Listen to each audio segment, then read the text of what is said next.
Bismillahirrahmanirrahim. Assalamu alaikum wa rahmatullahi wa barakatuh. This is Planet FM 87.6 and I am Imran Javed. Today we have an august presence and a guest with us who has a very candid and ample information about the business industry and some great avenues in Pakistan certainly. So we do welcome Mr. Khalid Taimur Akram. He is the Executive Director of Pakistan Research Center for a Community with Shared Future. So word shared future is good. So first of all, we welcome you here. Thank you very much. At the pedestal of Planet FM 87.6. Thank you very much. So first of all, let us know that how you feel in the studios of Planet, because this is a new venture of Radio Pakistan. It's the first English FM channel. Rather, we are from Karachi, Islamabad live, and we are live on Facebook as well and some other pedestals, and we can be heard anywhere in the nook and corner of the world through live streaming. Thank you very much. First of all, I must compliment Radio Pakistan for establishing such a beautiful studio.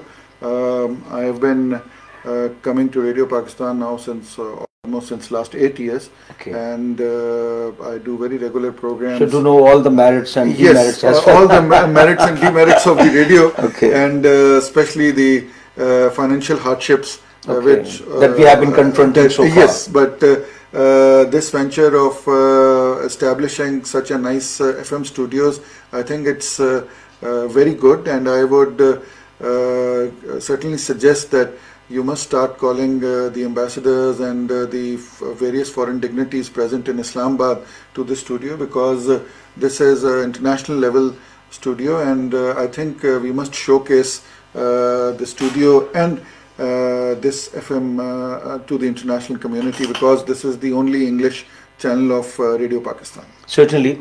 So because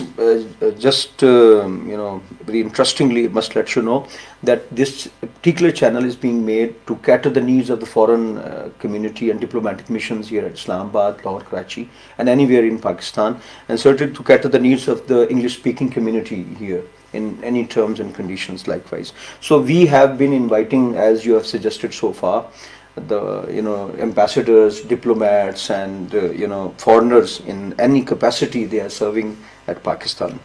And I do welcome you once again. Thank you very because you much. are such a candid and loving person, and having a very strong, staunch interaction with Radio Pakistan. Certainly, that's why your kind advice is something a part and parcel of us as well. So, because you have been very influential, in the enterprises that you have, the regional connectivity expert on geostrategic affairs and special emphasis upon the Central Asia and Euro-Asian regions. So this is stunning to know about all that, and this is the very thing that we do need at the moment, because we have passing through a financial crunch at the moment in Pakistan, and certainly we must inculcate some positive directions and a sort of hyperboles to just create a rapprochement between the different cults. So first of all, let us know that what is the significance and importance of this pedestal that you have been just executing the things likewise. Yes, thank you very much. Pakistan, as we know that since last 7-8 years, is now part and parcel of the Belt and Road initiative of Chinese President Xi Jinping, which he has started. Yes. And CPAC is the flagship project in that. So unfortunately, most of young people in Pakistan, they have not yet understood that what is going to be the significance of CPAC. Basically, CPAC is a transit route which is connecting Central Asia, the landlocked Yes. countries, with the Arabian Sea through Gwadar and Karachi port. Yes. And we have seen that now the infrastructure side of the CPAC is about to get completed. Let me also add over here that Belt and Road Initiative has practically 6 corridors. Initially it was 6 corridors, and now some maritime corridors have also been added. But the 6 rail and road corridors are there, and out of them 3 corridors are passing through Central Asia. Okay. So basically the 3 corridors passing from Central Asia and 1 corridor passing through Pakistan.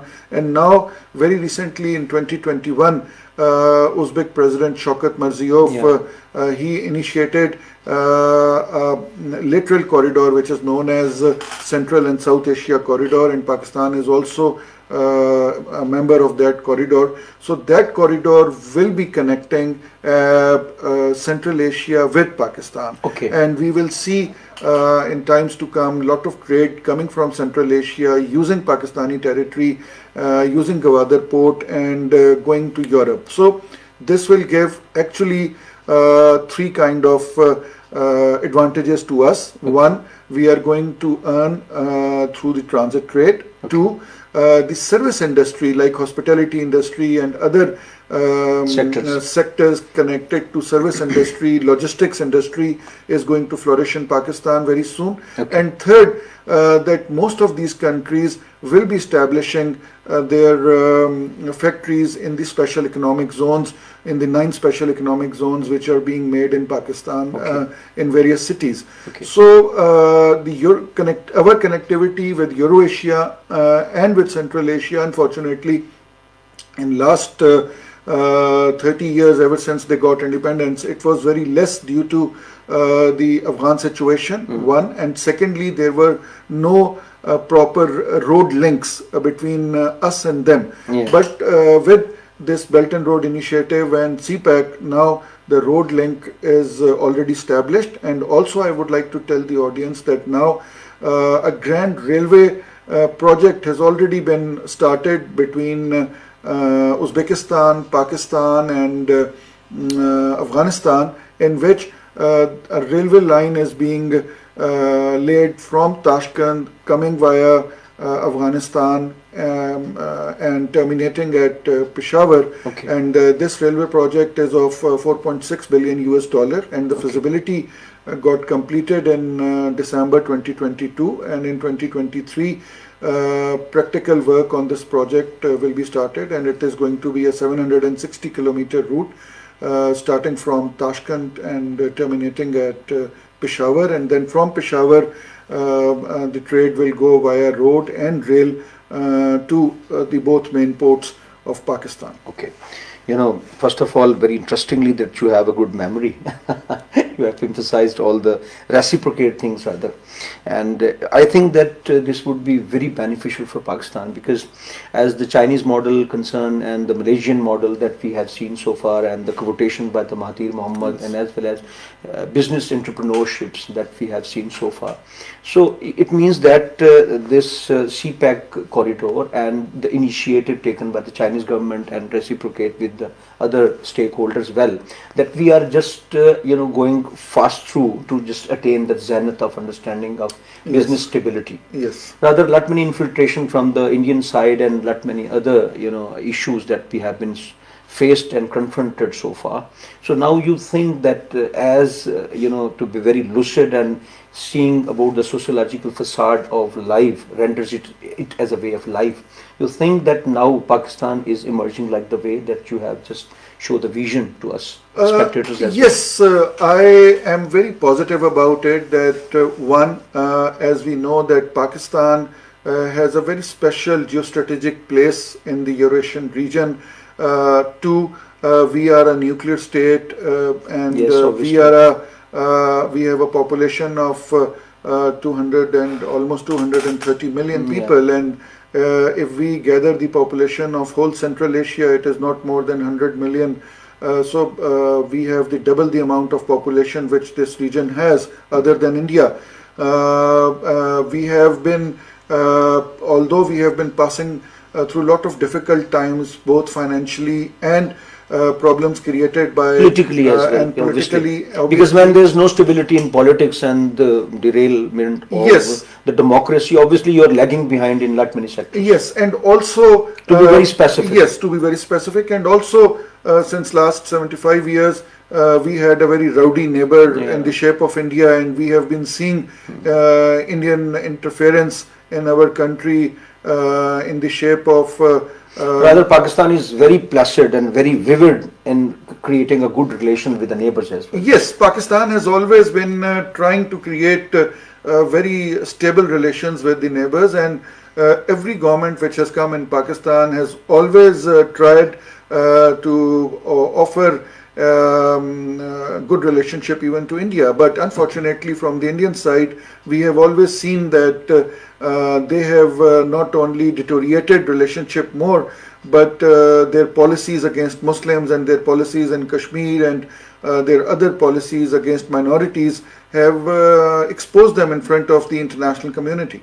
Last day we have seen that Adani's and the Israelis harbor obviously a sort of issues with India and some other stakeholders well, but as well as Pakistan's stance regarding the business entrepreneurship and the positivity in the future stances. We are much clear and lucid in all things. Yes, we are very, very clear about our entrepreneurship, about expanding. We have no mysterious links like no, that. No, not at all, not at all. Pakistan has no hidden agendas.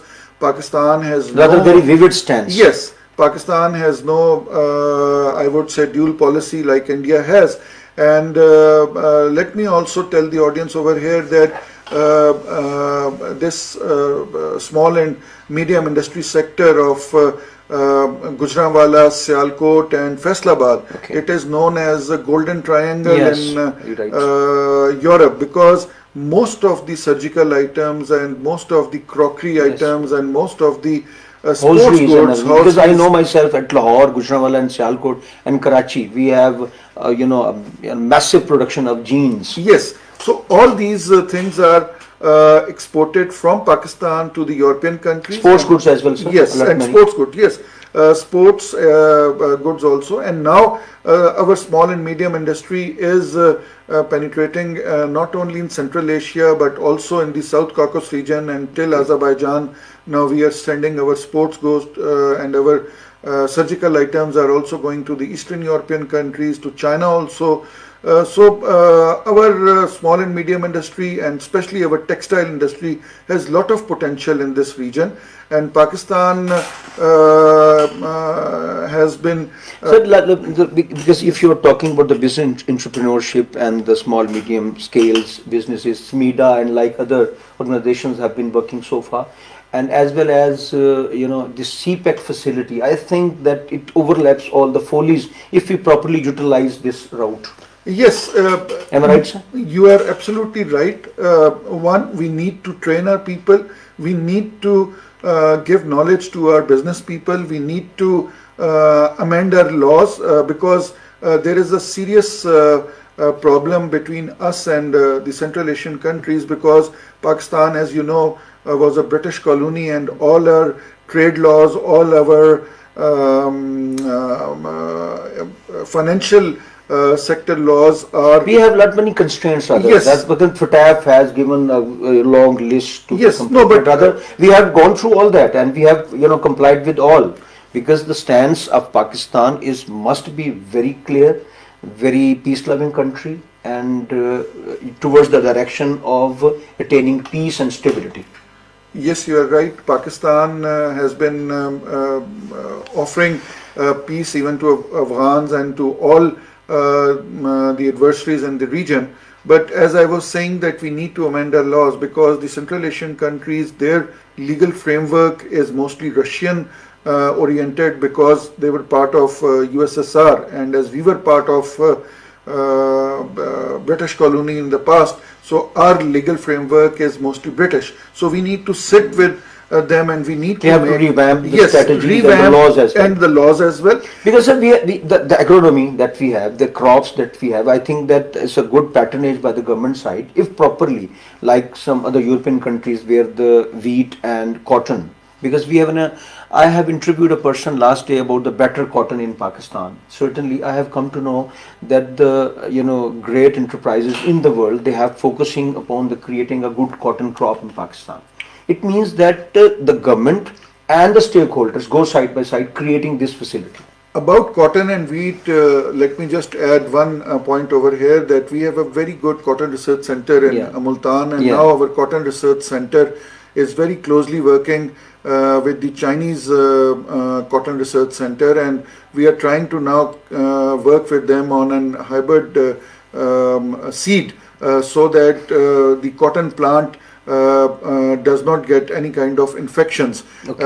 Pakistan has already developed an hybrid wheat seed which is giving a very good yield of wheat. Yes. As you know that we are a agriculture country, yeah. But unfortunately in last 50 years our research on the agriculture side and especially on the seed development side remained very less. Because unfortunately, although that we have massive lands and the crops facilities, but even then we are lagging behind compared to the very smaller countries. Yes, we are. We have the good fruits, sir. We have the mangoes, we have the oranges, we have the vegetables, all sort of vegetables rather.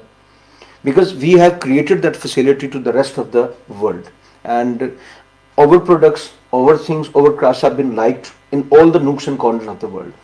What is the particular reason that we are just not creating that particular zenith of this facility? The reason is this, as I said, first is the lack of research, because with the passage of time the world has advanced its research on agriculture, and unfortunately our agriculture no proper research, soil management. Yes, yeah. Soil management, yeah. Water management, yeah. We have not been able to manage water. Sometimes we have flood, sometimes we have no water. So we have lack of dams in Pakistan. The water storage facilities are not that adequate, especially in the yes, they are not, especially in the agrarian lands. You need to have good water storage facilities. You need to develop more dams in Pakistan. You need to develop more canals in Pakistan. You need to educate your farmer, yes. Because unfortunately in our country the farmers are still very illiterate and they do not have access to the latest technology. So rather they have become paranoid, not having the proper seeds and the water management, poor yes. water management. Rather, we have the biggest canal system in the world. Even then we are lagging behind in that sense. So I think personally, because you people, the think tank, the person who can revamp and refurbish this strategy and things likewise, you sit with the policy makers and create some pedestal for future shades and for future positivities. Actually, the think tanks always try to give their assessment to the governments in various fields. We have lots of experts in Pakistan, not only in the academia but also in the business sector, who had been giving their feedback to the government. But as you know, all the governments, they have their own priorities, and although what I have seen in last couple of years that the governments do listen, but once there's a grand plan of the government, so that particular area is sometimes neglected. So I feel that the agriculture sector has been being neglected since last number of years. We need to sit, we need to get all the experts together, we need to formulate new cotton policy, we need to formulate new policies for growing vegetables. There was a time when we were young, the vegetables were in abundance. Now yes, you can see. Still are young, sir. So now because the idea and the stamina and the courage and enthusiasm that you have. But now if you see, the prices of the vegetables is going very high. Even the commodities are not in reach. Not in reach of the public.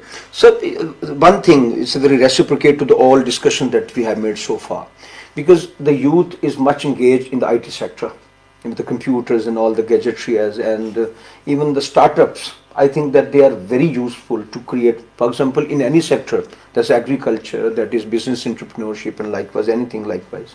So how do you suggest the young entrepreneurs and the youth must involve themselves, and government must devise a strategy to just engage them, like National Incubation Center and some other, the pedestals as well? Pakistani youth is very talented, especially in the IT sector. We have done lots of advancements. We have been making lots of softwares for the companies all over the world. A lot of international companies have their software houses in Pakistan. They have their call centers in Pakistan. Yeah. but we need to again sit and devise a formal policy for the startups. And we have been victim of brain drain as well, sir. Yes, we are victim of brain drain because of the lack of possibilities and lack of initiatives from the government side. Because if there are more opportunities in Pakistan, if the youth feels that they can progress in Pakistan, why would they leave their own country? So they leave, most of them. I have been meeting with a lot of youth and Pakistani people abroad. So they say that there is a saturation point. So when they reach that saturation point and they do not find the sort of frustration and rejection that I feel myself. Any kind of further progression, then they will leave. So it is not only that we need incubation centers. These are at the basic level, at the startup level. So once the business will grow, especially IT business, then they need to have orders from all over the world. And we need to integrate our agriculture sector with the IT sector. We need to integrate our industrial sector with the IT sector. So these needs to be done, and the present government is doing a lot of work on that. And I hope. So I personally know, because lot many youth and young, energetic guys that they personally alone used to visit European markets. They collect orders and they just submit from their small enterprises, and then they have a business enterprises with them. So individually, if a young guy can manage these sort of things, so at the massive level, at the greater level, we can attain a good revenue from them. At the government level, this needs to, what you are saying, this is an individual effort. This kind of things are being done by a lot of small and medium industry people in Sialkot, Gujranwala, Lahore, Karachi area. Even in Multan. Even in Multan also. But all these things need to be done at the government level, where we can use our embassies all over the world to project Pakistani products. Yes, very right. Embassies can this would be the very particular role to engage our ambassadors and our press attaches and all that sort of things. And trade consulars, we have trade consulars over there. So we need to devise a for proper reasons. We must utilize them. We must utilize them. In addition to that, it's the era of social media. Although all are new brands, they have their presence on the social media. But the human factor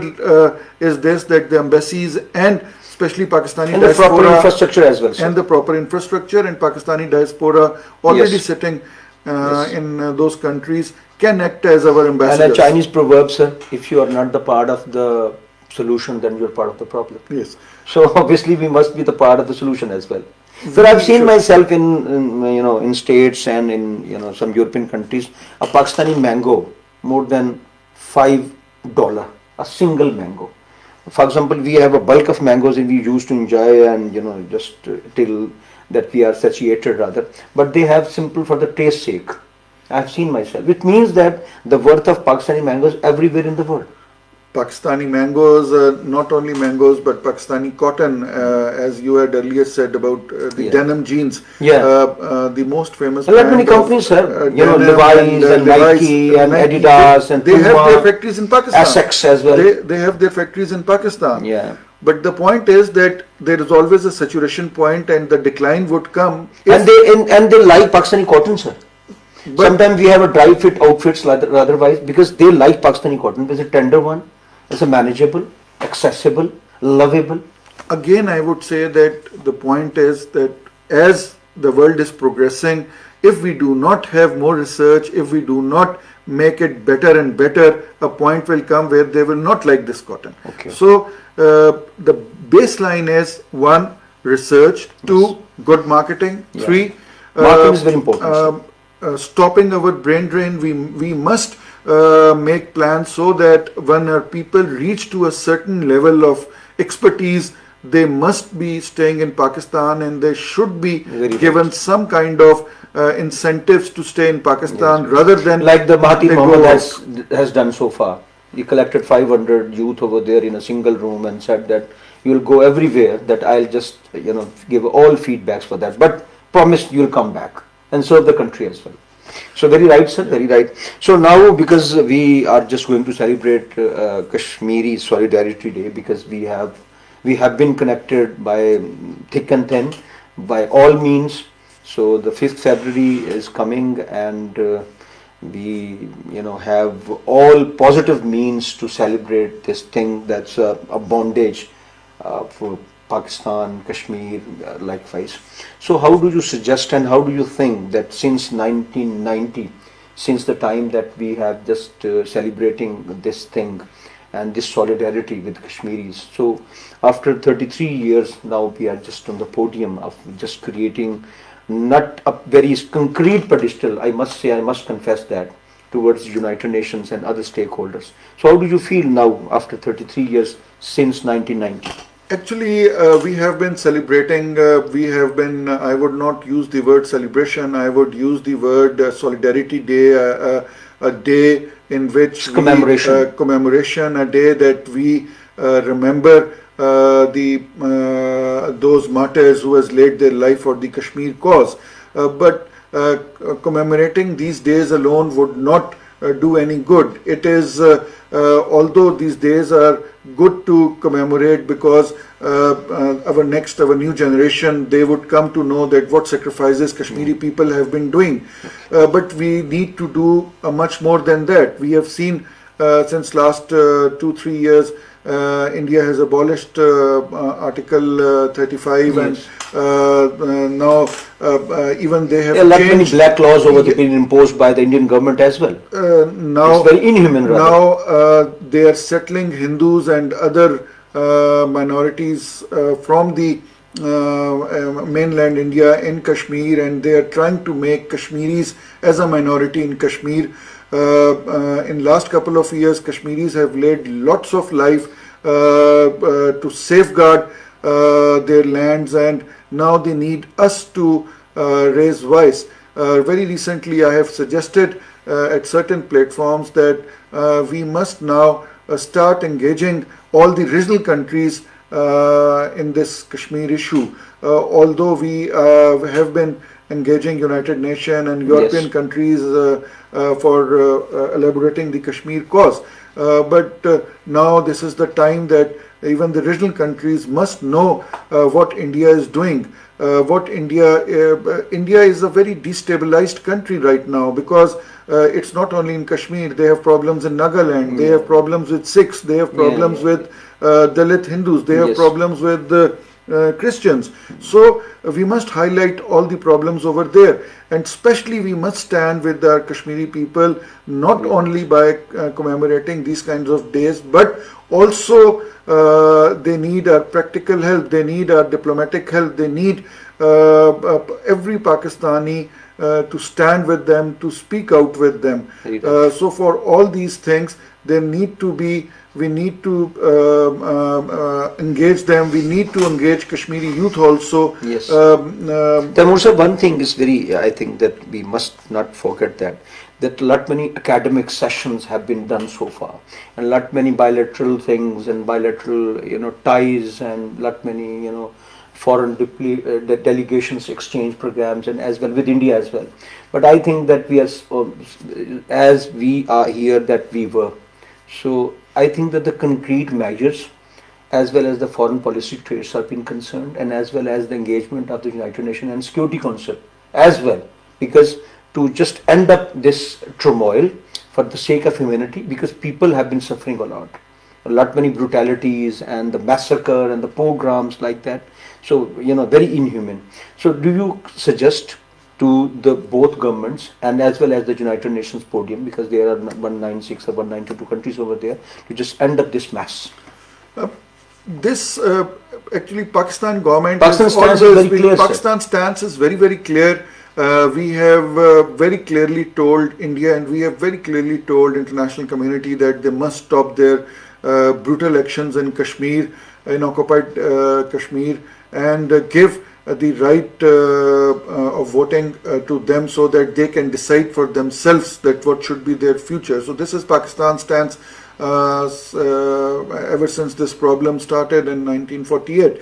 So right now what needs to be done has to be done by the international community and by the United Nations, that they must force India to come and sit on the table without placing any kind of restrictions and demands. They must stop their brutal actions first, and then they should sit on table with Pakistan.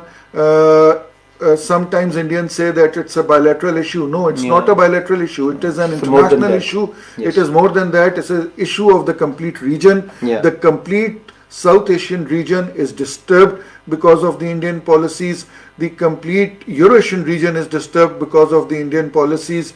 Let me give you an example over how India is trying to destabilize the region. We have seen Indian interference in Sri Lanka. We have seen Indian interference in Bhutan, in Bangladesh, Nepal, as in Maldives, in all SAARC countries. In all the SAARC countries, India has practically made SAARC as a dead horse. It is only because of India. Now India is trying to destabilize the South Caucasus region also. Very recently, in 2020, we have seen the Karabakh war, in which Azerbaijan took back their occupied areas from Armenia, and now the thing is settled. But India is trying to destabilize that region also by providing surface-to-air missile and other weaponry to Armenians. The hard conflicts with the Chinese, the counterparts over there, Yes, the bordering sides of India and China are also not on a good note, and the Indian forces have tried to occupy some lands of China, which in the recent past that we have seen so far. Yes, in last 2 years we have seen India and China, Indian and Chinese tensions. China, I must say that China has always tried to act as an elder brother for all the smaller countries, for all the countries of the region, and they have been. And even India has a very bad eye for this, CPEC sort of. Because India does not recognizes the Belt and Road program of China, and we have seen Indian direct interference. China has spread this, not for Pakistan, for other neighboring countries as well. It's not CPEC, not for Pakistan, because the trade is the breath and soul of any country. So these routes and strategies, I think that must be endorsed by the rest of the neighboring countries as well, for the stability of the region as well. In the longer spectrum, sir. In the longer spectrum, if we see, Pakistan has a very significant geostrategic importance, which right now India does not have, because India is not at good terms with any of its immediate neighbors. India has become a strategic partner with USA. India has become a strategic partner with few European countries, and they think that they are a big superpower. No, right now they are at the verge of disintegration, because the policies which the Modi government has adopted are only specific to a very small percentage of the population, and the RSS and they are the people who are not only in the ruling elite, but they are also trying to so not many good voices destabilizers. Not many good voices in shape of Arundhati Roy. She has spoken a lot against the brutality in Kashmir, and as well as in other some scheduled caste issues at India. So certainly world has come to know all the massacres and the very heinous crimes that the Indian government has been doing so far in different regions of their country. So I personally believe that if we have a candid vision about future of this Southeast Asia, and as well as the SAARC countries, positive emergence towards the world, so we can attain the positivity, peace and stability. And I'm really honored, sir, that you have given a very candid vision towards many topics and various spheres of life, and as well as the business entrepreneurship, and as well as the stability and the good face of Pakistan in this plate and platform of the world as well. So I'm really honored, sir, and I must like to quote one thing by the Fernando Pessoa said, "Be multiple like universe." And your talks and your visions just reminding me of the multiplicity of understanding. Thank you very much. The multifaceted thing that you have narrated so far. Thank you. I'm very humbled for that, having you at Planet FM at 7.6, and I feel very positive that you time and again will visit us and have this very concrete, very philosophical, and very beneficial talk with us, so that the rest of the world would come to know that the stance of Pakistan is quite vivid, clear and lucid. Well, thank you very much, and I am also very glad to be here in the studios, and it's a very wonderfully decorated studios. Thank you. And my special compliments to you and your team for making this FM radio as the face of Pakistan, because as we know that this is the only official English channel of Radio Pakistan. And so just we try to create this sort of discussions that you have done so far. Yes, so my support to your channel will always be there, and I will and whatever support in our capacity my think tank can give, we are always available. Because this is the very, I think, the relevant platform for you people as well. Yes. To just transmit positive things to the rest of the world. To the rest of the world, and this is the official medium from the government of because Pakistan. Sometimes we talk in Urdu and other regional languages, and sometimes we can't proceed for positive means in English language. Yes. Because the language to communicate with the rest of the world. So this is the very thing that the Radio Pakistan and the Wardi Director General has created, this pedestal to just voice over things towards the rest of the world. I must compliment Radio Pakistan that despite of the financial crunches, despite of the limited resources, you have created this channel, and very impressive, and I wish you and the channel all the best in times to come, and I would tell the audience to listen to this channel and to support Radio Pakistan in this channel. Fadlan. Milan Kundera has said in his book Art of Novel that every great piece of art contains something unachieved. So I still feel, while talking with Khalid Taimur Akram Sahab, he's just a candid and very beloved guy with us, that he has spoken very candid things and very visionary things. So I believe that this sort of stance is being needed for our youth entrepreneurs, for our youth, to create the good pedestal of Pakistan and to create a positive rapprochement for the rest of the world. So I do thank you very much, sir, once again more, because you have given your precious time, and inshallah in futuristic times always available for Radio Pakistan. I am always available. Thank you very much, sir. Thank you. Thank you, sir.